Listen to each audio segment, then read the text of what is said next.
I am so impressed by all of you and so touched and moved by your stories, and I wish I could hear your stories, each and every one of you beautiful people out there. It's just amazing to see you all and to see what Jeffrey's created here.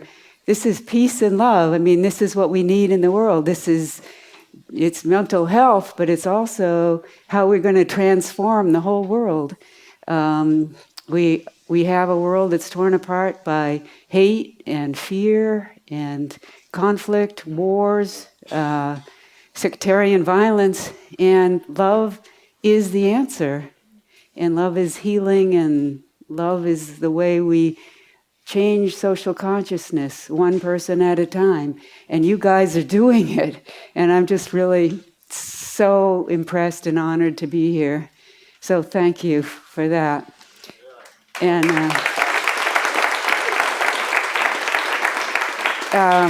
Jeffrey said I had 15 minutes to tell my entire life story and talk about mental health. So if I go a little bit over, just let me know. I mean, you can stop me at any time. So first of all, the running. Yes, well, I grew up in the 50s and 60s, early 60s. And in those days, there were practically no opportunities for women. Women were expected to get married. If they were lucky enough to go to college, they were supposed to be engaged their senior year and then get married. And their husband was supposed to support the family, and the woman was supposed to have 2.3 children and take care of the house and entertain the boss when he came for dinner. And so you could be a telephone operator or a nurse or a secretary until you got married, of course, and then you had to stop working because it was an insult to your husband to have his wife have to work because he took pride in supporting the family. So this was the sort of society that I grew up in, and I could see what was coming. It was like being in a box. And as an adolescent, I started to rebel against this. I said, no, this is just, I can't live in this world. And in terms of running, I always loved to run, even as a little kid. I mean, I grew up as a toddler. I ran, my friends and I played horses, we ran around. And I used to love to run through the woods with the neighborhood dogs. And I didn't know anything about sports at all. I just loved to run, because when I ran, I felt totally alive. And I felt a sense of joy, and I felt a sense of love. Ever since I can remember, I felt a sense of love around me. Like even here, I just feel love. And when I was little, I'd feel love in the sunlight trickling down in the chestnut tree in the backyard in Watertown, where I grew up. And when I ran, I had that sense of love, and I'd see a green field, and the only way I could express my feeling of joy was to run across the field full speed and leap into the air. So I just never stopped running, and it was highly abnormal for a woman in those days to run, and to run in public was totally unheard of. You just didn't do it. I mean, people thought I was mentally ill, because I would go up in the woods and I would run for miles, and I'd lie down and look up at the sky, and I just had a sense of peace and being surrounded by this love. And it was this love that I followed in my life. I couldn't figure out where it was coming from. I mean, it felt like the love was everywhere and everything, the sunlight and the wind and the stars. And so I just loved to run. And so when I saw the marathon for the first time in 1964, here are these people running 26.2 miles. I mean, it was incredible. I couldn't believe it. How do they do this? I fell in love with this. And here were people who felt the same way I did. And I found in running this sort of integrating spirit or force that integrates the mind and the body and the spirit. And here were people who felt the same way I did. So some inner decision was made to run. It wasn't a rational decision. It was totally irrational. It was like falling in love.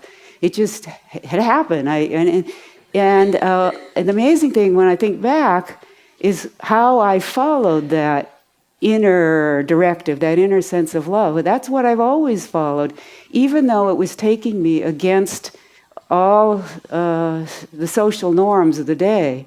And we incorporate those social norms into our individual consciousness, because social consciousness and individual consciousness are like two sides of the same coin. And that's what you guys are doing here. You're changing social consciousness. And that was the consciousness of the day. So I just started to run. I didn't know how to train. I was running in nurse's shoes because that was the only kind of shoe that was sturdy enough for a woman to run in. And I just ran. And most of my training was I took a trip in a Volkswagen bus with my Malamute puppy, which was unheard of for a woman to do, to go across the country, across the whole continent, 3,000 miles by myself with the dog in a Volkswagen van in 1964. And at night I slept out under the stars, and during the day I ran in a different place. I was in love with the earth, and I wanted to experience what it was like to be alive on this earth. And so I went across the country, and as I went further west, I was getting stronger and stronger. Every day I would run in a different place, and at night I slept out under the stars. And I had this wonderful sense. Again, it was this sense of the whole creative force of the universe. And I got out to Nevada, and I saw more stars than I had ever seen, and it just kind of blew my mind. It's like, what is this? How did this get to be here? Why not just one big void? Why all this beauty and this, and why millions of atoms and photons, and why all this beautiful universe when it could just be a void? And nobody seemed to know the answer. But it seemed to me that this whole creative force of everything was coming from everywhere, and it was love. It was filled with love. And so I followed it. I went all the way to the Pacific Ocean, and that was my training. By the time I got to the West Coast, I was running maybe 40 miles at a stretch. And then I figured, well, I guess I'm ready to run Boston. Well, then I moved to California, and I actually enrolled in the University of California at that time. And then I came back the day before the marathon. I arrived back in Boston. Well, I have to say, I wrote from my application blank, and they wrote me back, and they said, the Boston Athletics Association said, women are not physiologically able to run 26 miles, and we can't take the medical liability. So, and furthermore, they're not allowed to run. So how can you prove you can do something when you're not allowed to do it? I mean, that's prejudice. It's a double bind. So that's what I was up against, and I saw that here was a chink in the social armor, so to speak, and the prejudices and misconceptions that have been used to keep women down for centuries. And I thought, well, if I can show that a woman can run a marathon and run it well, that will throw into question all the other false beliefs about women that have been used to keep women down for centuries, really. And so then I knew that I was going to be making a social statement. So I took the bus back, and my parents, of course, thought I was completely nuts. My father actually thought I was delusional, and that somehow I was going to run the marathon. And he went slamming out of the house, angry. I mean, he was afraid I would kill myself trying to run this thing. But I convinced my mother to drive me to the start. And as I said, Mom, this is going to set women free. This is going to change the way people think about women. And of course, my mother was sort of a frustrated housewife. She was a very beautiful and talented woman, and she had been put in this box. And so she drove me to Hopkinton. I got out of the car. I ran around. I was going to say, how am I going to do this? My big fear was that somebody was going to stop me, and I wouldn't be able to demonstrate what I'd come to demonstrate. So I had on a blue hooded sweatshirt and my brother's Bermuda shorts and a pair of new boys' running shoes that a friend of mine had told me to buy for the race. And so I ran around. I found some bushes as close to the start as I could get.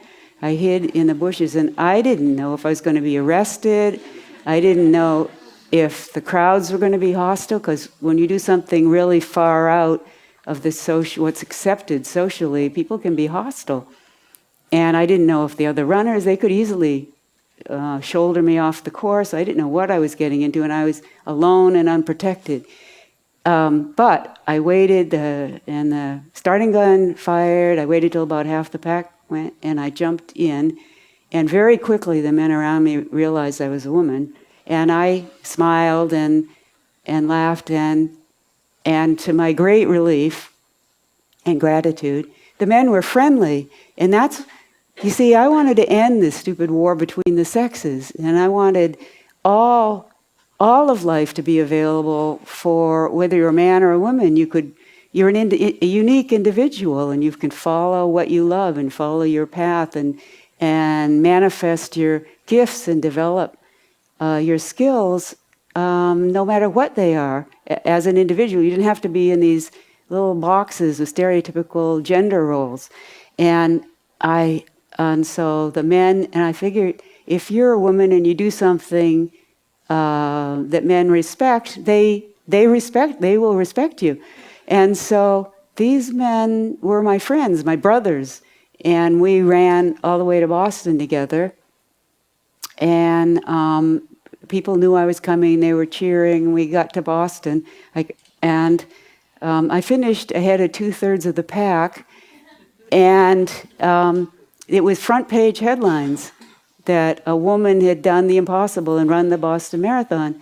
And then it went out by wire all over the world that a woman had run the Boston Marathon. And this nobody could believe. I mean, women bake cookies.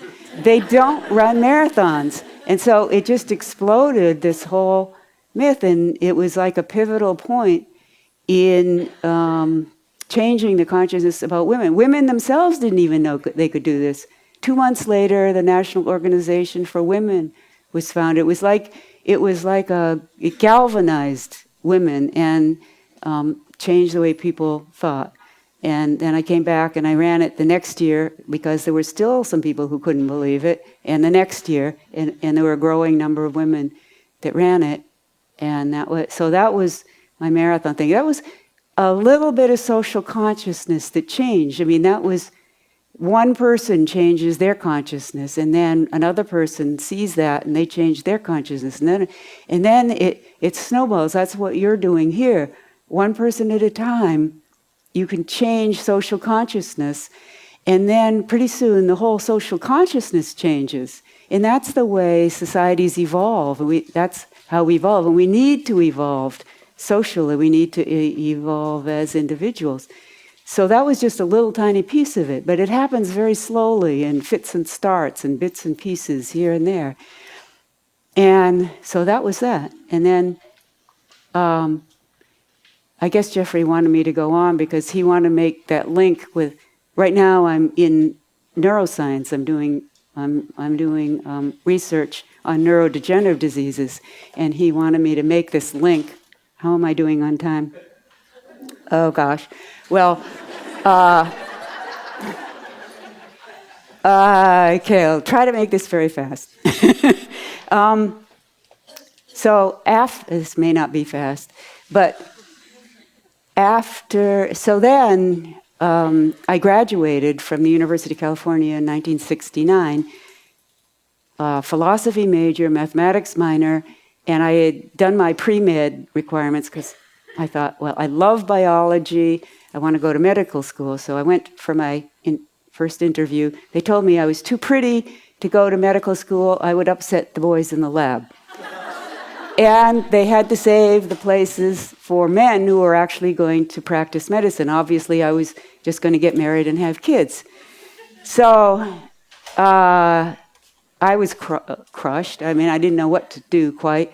So I loved neuroscience. So I started studying neuroscience on my own. I got textbooks, and I read whole textbooks, and I read articles, and I read everything I could find about neuroscience. And I was interested in other things. I mean, I've always been interested in everything.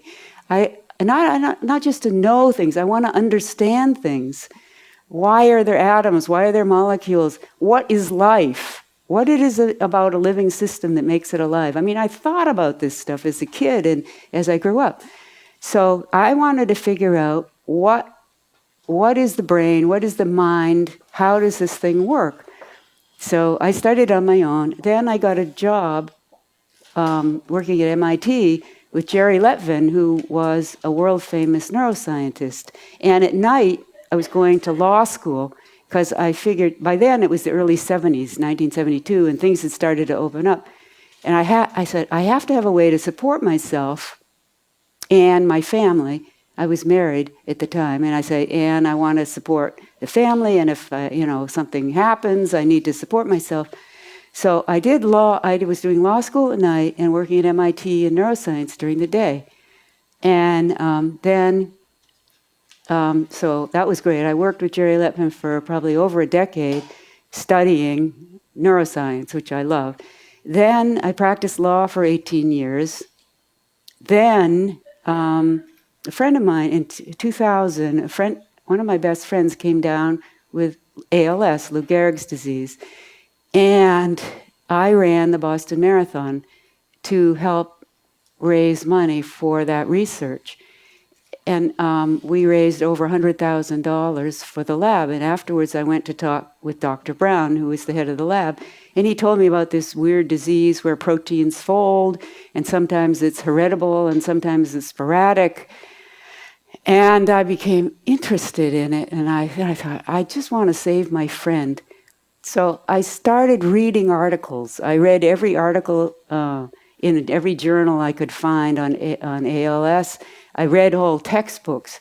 And of course, it advanced in 20 years since I had studied it. So I read whole textbooks and everything, and I wrote a 40-page paper about what I thought might be going on in this weird disease. And he hired me, basically. And I've been working for him ever since, and studying neuroscience and the brain and so forth and so forth. So I'm more on the neurodegenerative disease than the mental health, but it's all sort of a continuum, really. So now I'm not used to talking about mental health and all these incredibly inspiring speakers who are in the field and they're professionals and so forth. So I did write that, so if I forget what I'm going to say, I can pick it up and read it, because I'm used to talking about some things, but I'm not used to talking about mental health. How am I doing here? A few more minutes. Okay, so mental health is about the health of the mind. So what is the mind? I mean, this was a big question for me. I was very interested in what is the mind, and back when I was at MIT, that's what I was interested in. I was studying the visual system. And the visual system is really fascinating because, of course, photons fall on the retina, and then you get all these signals, and it processes. It goes up into the visual cortex, and so forth. And eventually, you end up being able to see this incredible colors, forms, faces. You have different areas of your brain that recognize different kinds of faces. And so, anyway, so I would say, okay, so where in this actually is the mind? And who is looking at all this? You say, I see this, I do this, and we think of ourselves as a little person up there, invisible. I mean, we are looking at the TV screen and we're deciding what to do and where to move. And historically, the mind has been thought of as this sort of insubstantial, invisible thing that inhabits the brain. So I kept looking, I don't see any mind in there. There is, all I see is brain. I see brain. I don't see anything looking at the picture. I don't see any little man at the TV. So as the more I study, the more I realize that the amazing thing is the brain is actually looking at itself. The brain is having an inside view of its own processes. But the brain is a material object. I mean, if you look at it from the outside, it's this little pinkish gray mass of jelly. And you would never dream that inside this thing was having this whole world, thoughts, feelings, subjective experience, and so forth. But it's a material object. It's made out of atoms. So I'm thinking, how can something that's made out of atoms have a subjective experience of itself? If this is a material universe, the way physicists say it is, energy, space, time, mass, so forth, there's nothing to explain consciousness in the way that we see the universe. So I said, the fundamental substance of the universe cannot just be matter. Whatever it is, nobody has figured this out yet. Nobody can explain consciousness. Whatever is fundamental has to have within it those attributes that we've attributed to mind and those attributes we attribute to matter, to somehow conjoin, but we don't know what it is. So that was one thing it led me to. And the other thing is that in the visual system, where we talk about the blue sky, the green grass, and all this, and as though the colors were out there. But the more I studied it, the more I realized there are no colors out there. I mean, sugar isn't sweet, the sky isn't blue, the grass isn't green. We create that whole subjective experience in ourselves. We create color.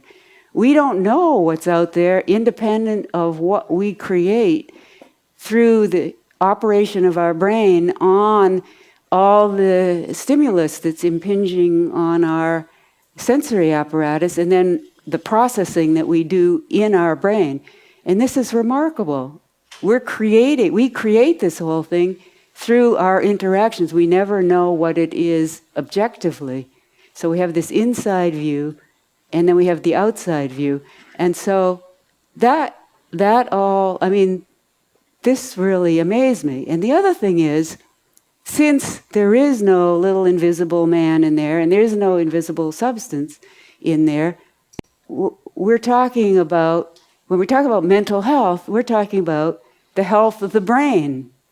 And so that, in a big sense, demystifies the whole subject of mental health, because we're not talking about healing an invisible substance or some supernatural thing that happens and so forth.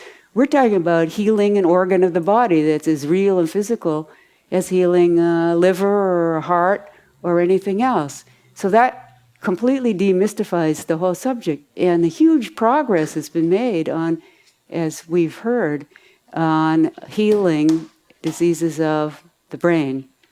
So that's what I have to say about mental illness.